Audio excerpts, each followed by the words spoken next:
Greetings, church family. So glad to see you all this morning. Well, fall is falling and the leaves are turning. Time is marching on. Let's keep encouraging one another as much as possible. So many good things are ahead for all of us. If you would, please join me at this time in the reading of our passage, which is found in the Gospel of Luke, chapter 12, verses 13 through 21.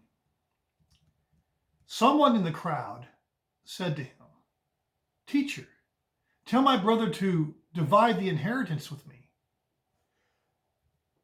But he said to him, "Man, who made me a judge or arbiter over you?"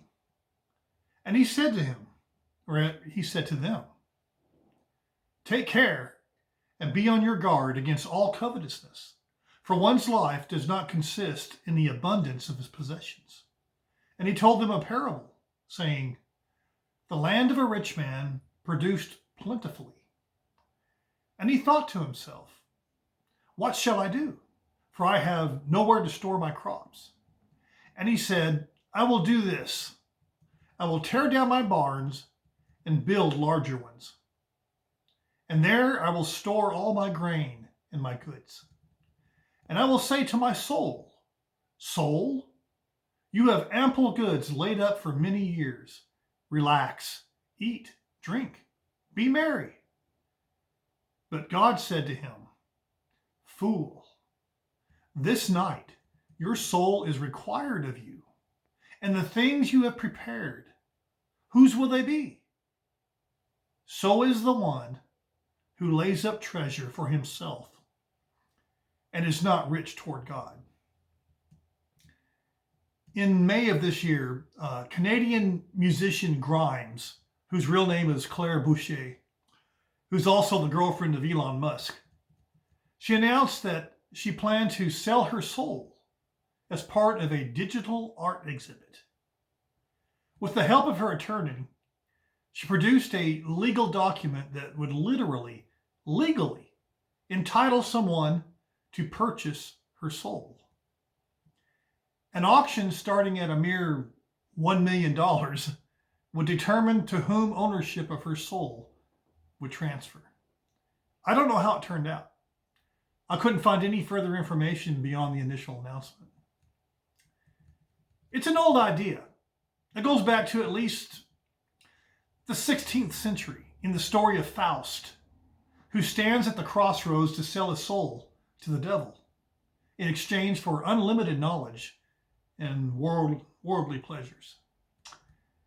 This theme was reprised in the year 2000 in the movie by the Coen brothers, "Oh Brother, Where Art Thou?", where the character Tommy stood at the crossroads and sold his soul to the devil in exchange for the ability to play his guitar real good, he says.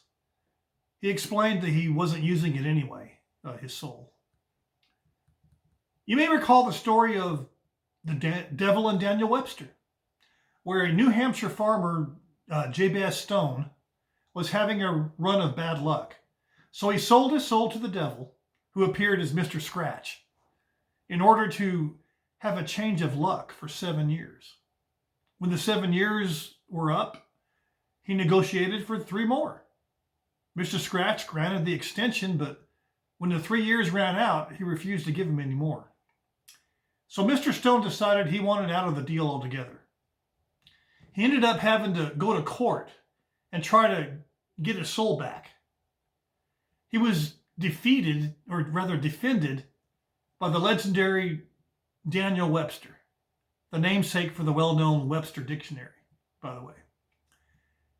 The trial is rigged against Webster, but he ultimately wins and gets back Mr. Stone's soul. And of course, we're all familiar with Charlie Daniels and the song "The Devil Went Down to Georgia." Johnny gets into a fiddle contest with the devil. Stakes are high. If Johnny wins, he gets a fiddle made of gold. But if the devil wins, the devil gets his soul. Well, we know how it turns out. Johnny beats the devil, he keeps his soul, and becomes the proud owner of a golden fiddle. Can you actually sell your soul? Can that be done? There's a nearly universal belief that you can lose your soul, but can you sell it? More importantly, can you get it back if you do? You might sell your Kia soul, but what about the one you were born with? The one God created that's unique to each and every one of you? Have you ever tried to do any research on the human soul? There's a lot of books on Amazon on the human soul. Most are not very biblical. I don't know of any religion that doesn't have some doctrine or belief regarding the human soul. That doesn't mean they all universally agree on what it is, or what it's called, or its nature, and so forth. But all seem to envision something beyond the physical as part of who we are. Well, it turns out you can't sell your soul on eBay. Not anymore, at least. They've had a policy against selling souls since 2012. That doesn't mean people haven't tried. Somebody actually did, which led to the policy prohibiting its sale. But the real danger for most of us is not in selling our souls, but in forfeiting our souls, losing our souls. Someone in the crowd, the same crowd Jesus has been dealing with regarding seeking a sign, the same conversation where he castigated the religious leaders for their hypocrisy, the same crowd warning the people not to fear the power of men to kill, but to fear God, who has the power to cast you into hell. The same crowd Jesus told not to have anxiety about life and to always acknowledge Christ. These are precisely the things that the Pharisees and many in the crowds are failing to do. It's a failure in our times as well.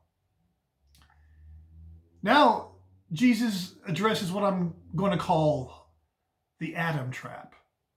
We have an unidentified man who apparently has a basic human disease, selfish greed. But even though Jesus is interacting with the man and his intrusive request, he's clearly addressing others. He quickly shifts from addressing the man directly to telling them to take care, be on your guard against all covetousness. For one's life does not consist in the abundance of his possessions. He's telling them to be vigilant, not regarding any type of outside threat, but vigilant toward themselves, to be on the lookout, to be on guard, in order to avoid allowing themselves to be pulled into the Adam trap. Specifically, he calls it covetousness. Basically, to covet means to harbor an unhealthy desire for something that you don't have, that someone else has. It's a lot like envy. You want it so bad you might even formulate a plan to get it. If you continue to feed this desire, you might take action to execute your plans.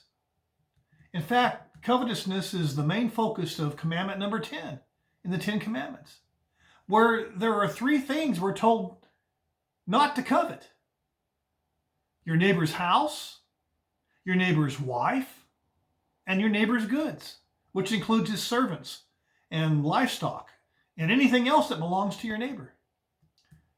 Covetousness also refers to the strong, unhealthy desire to have more than your due.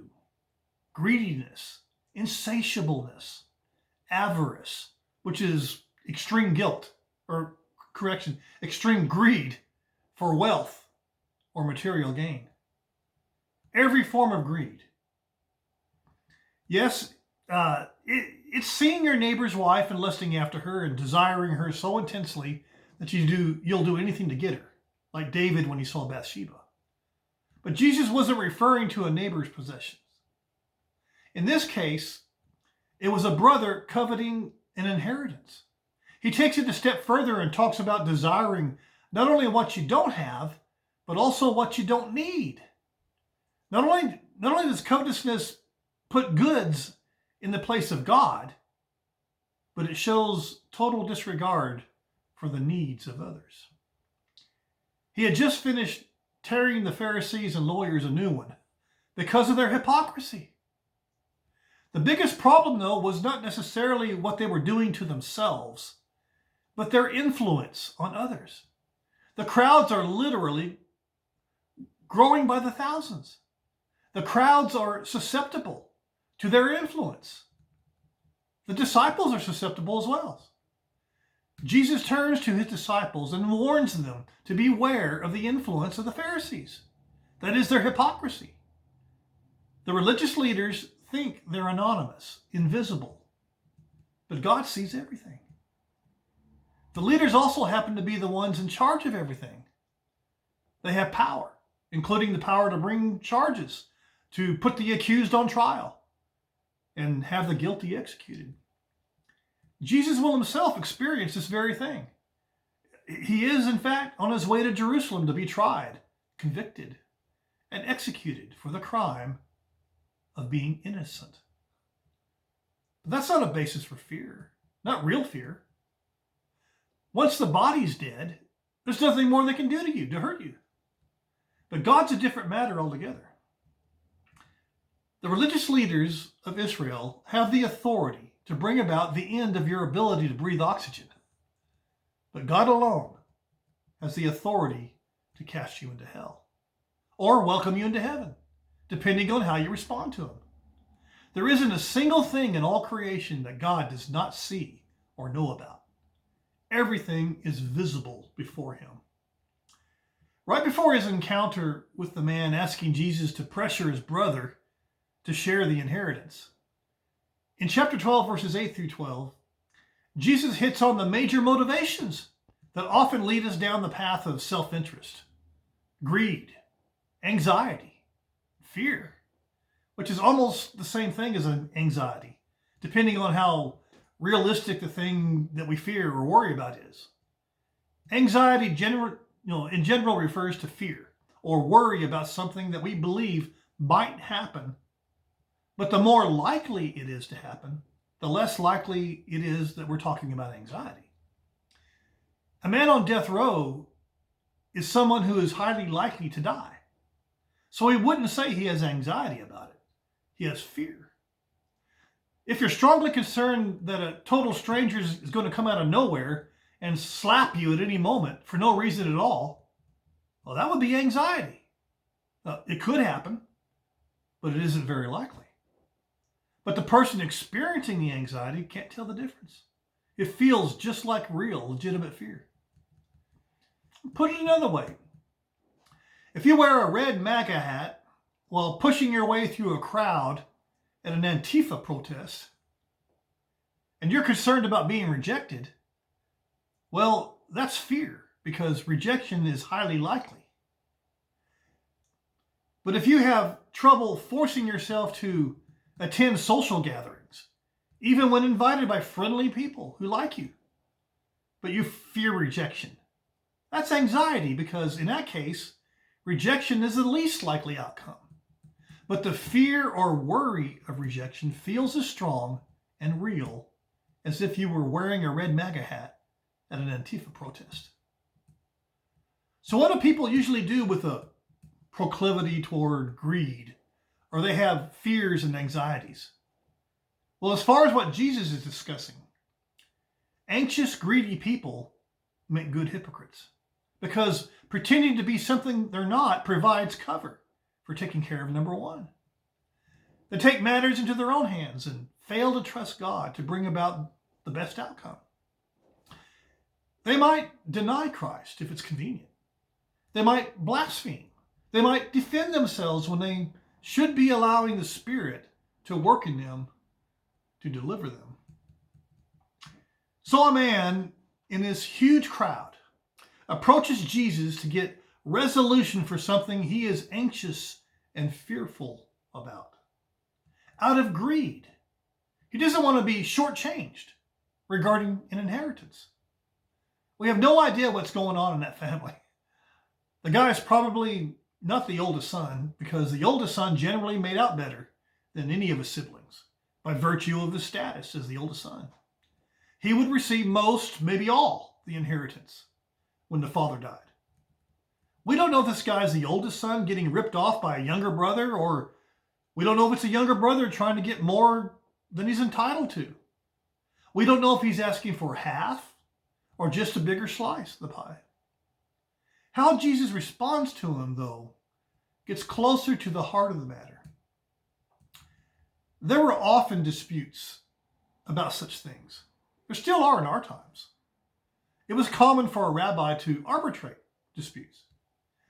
Jesus refuses to arbitrate, not because he isn't qualified to judge, but because he's opposed to the underlying covetous desire behind the request.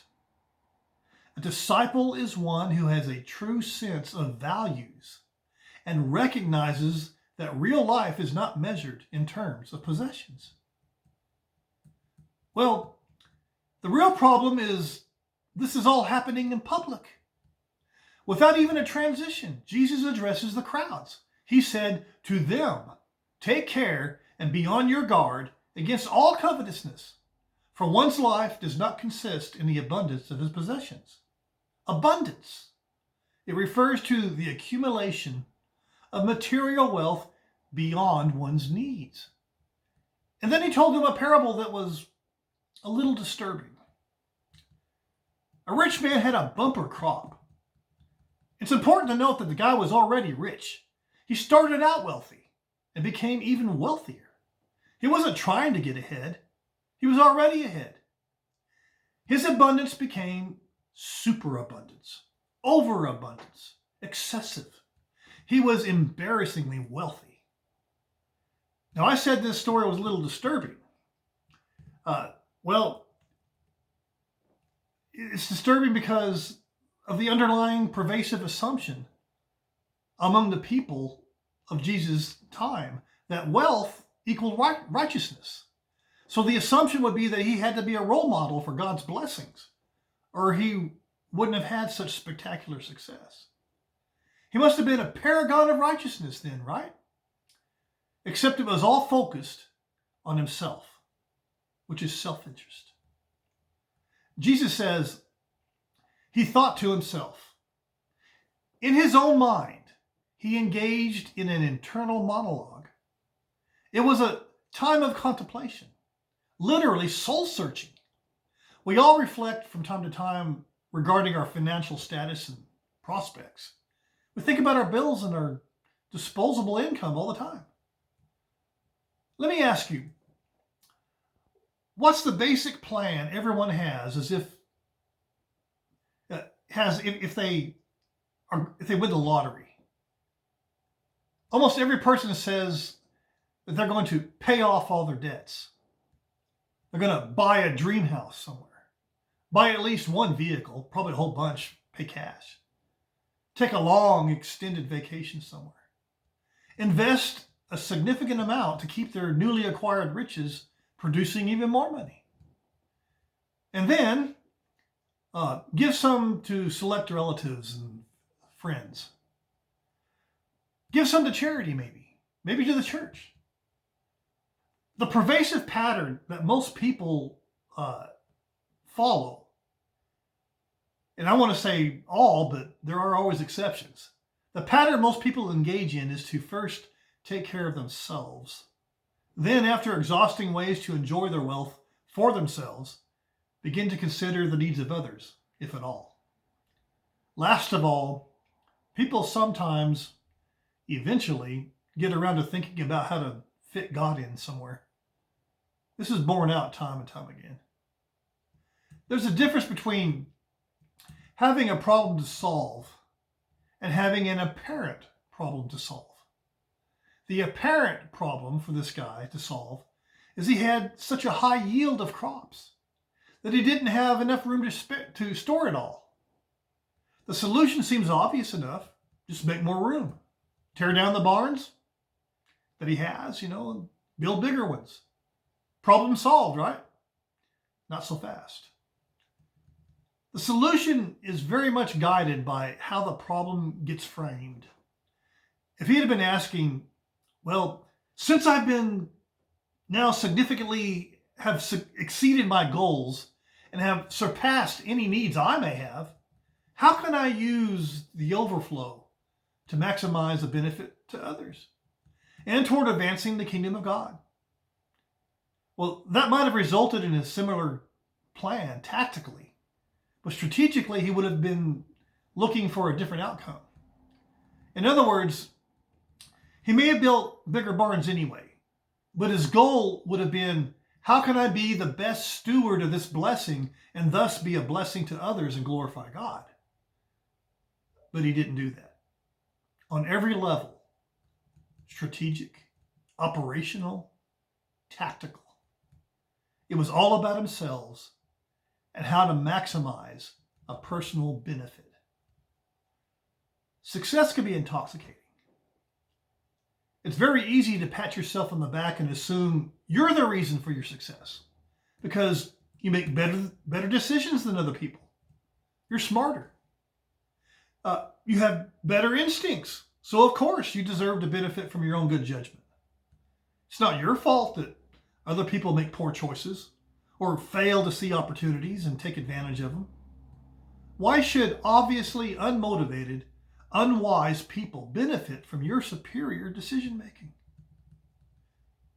His internal dialogue turns into an external monologue. He's no longer thinking to himself. He's now talking to his soul. Yes, that part of you that we've decided you can't put up for sale. What exactly is your soul? This is the word from which we get the word psyche, though the Greek word is pronounced psyche. It's the root of the word psychology and psychiatry. It's much more than the center of thoughts. It's the soul, the mind, the self. It's the life principle, the seat and center of the inner human life in its many and varied aspects. It's eternal, immortal. Without the soul, a human life is just flesh and bones, without any functioning capability, like a vegetable. The soul is the seat of enjoyment of the good things in life for the rich man. Does anyone else find it curious that the guy was talking to his soul? Maybe out loud. We do it all the time, actually. We just don't address ourselves as soul.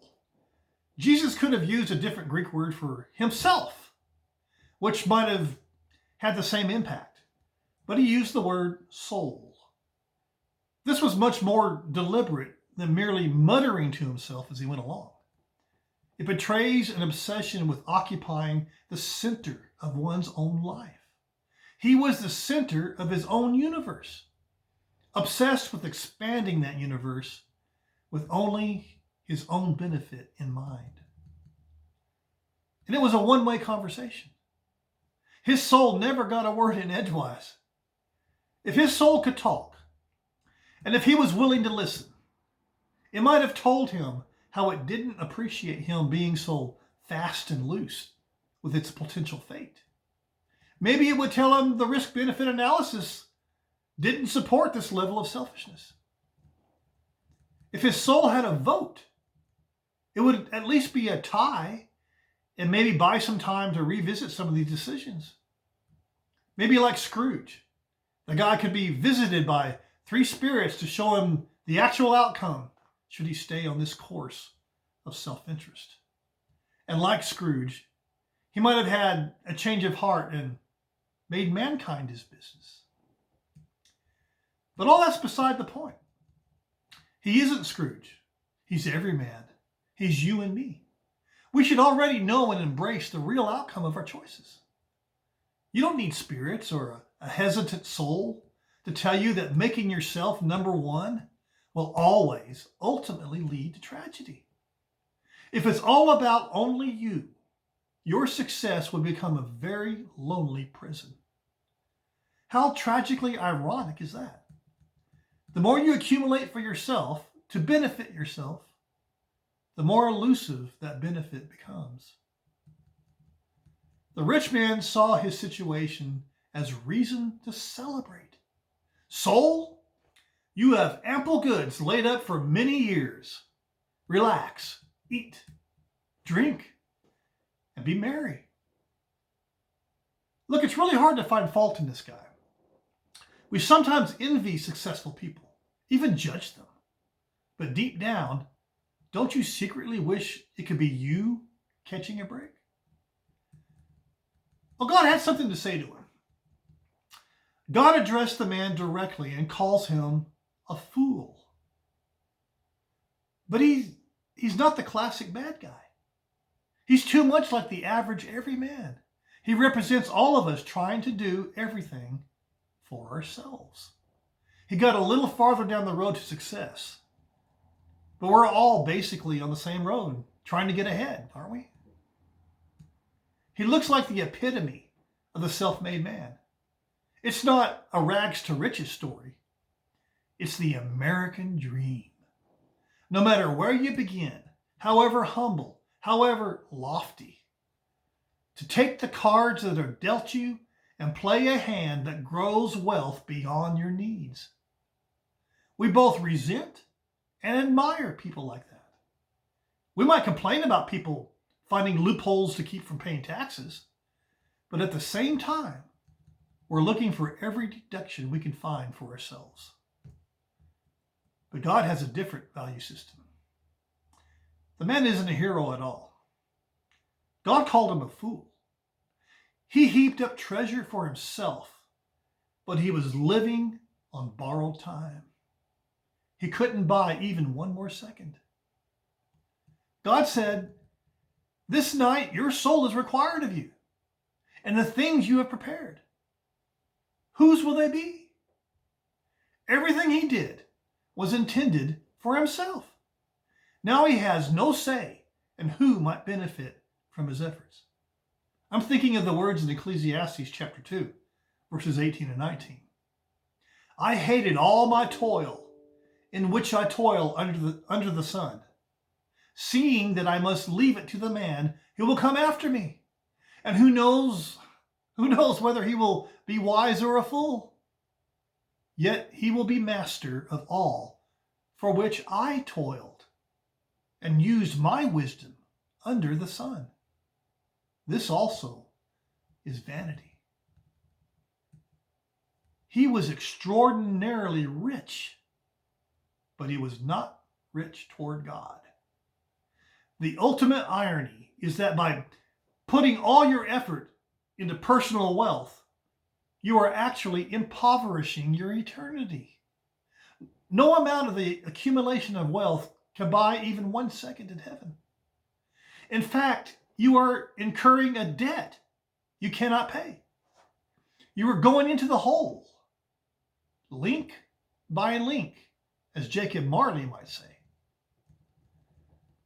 This is absolutely not a negative commentary on money or possessions. It isn't the possession of wealth that will get you into trouble. It's the attitude, the focus, the reason for the wealth that will get you. There's nothing wrong with accumulating wealth. There's nothing wrong with enjoying it. But there's everything wrong with using it to serve only yourself, at the expense of others, at the expense of supporting the advancement of the gospel, at the expense of being rich toward God. If you've been blessed with wealth, then you have been blessed with greater opportunity to let your light shine, to relieve the suffering of others, to bless others. The reward, the real reward, is yet to come, and you will never accumulate enough wealth here to buy it. Use what God gives you to glorify God. Let Him redistribute the wealth. Be rich toward God, and it won't matter how many barns you have. It won't matter who gets the inheritance. It won't matter what the Joneses have. You don't have to keep up anymore. The poorest among us may actually be the richest. Remember I said the rich man had fallen into the Adam trap? You may recall, if you were present during the early classes on Genesis we've had on Sunday mornings, that the thing that Adam and Eve did that was so wrong wasn't that they broke a rule. Well, God told them not to eat of the fruit of the tree of knowledge of good and evil, or they would surely die. No, it was the reason they ate the fruit. It represented the opportunity to be more than themselves, to be wise, to be like God, to be gods. And they could do it for themselves. They could do it without God. God was actually an obstacle to their desire to be autonomous, self-perpetuating, self-sustaining. The Adam trap is self-interest. The thing is, we've never had the capacity to control the outcomes of our choices. Ultimately, we all have to choose between depending on God or depending on ourselves.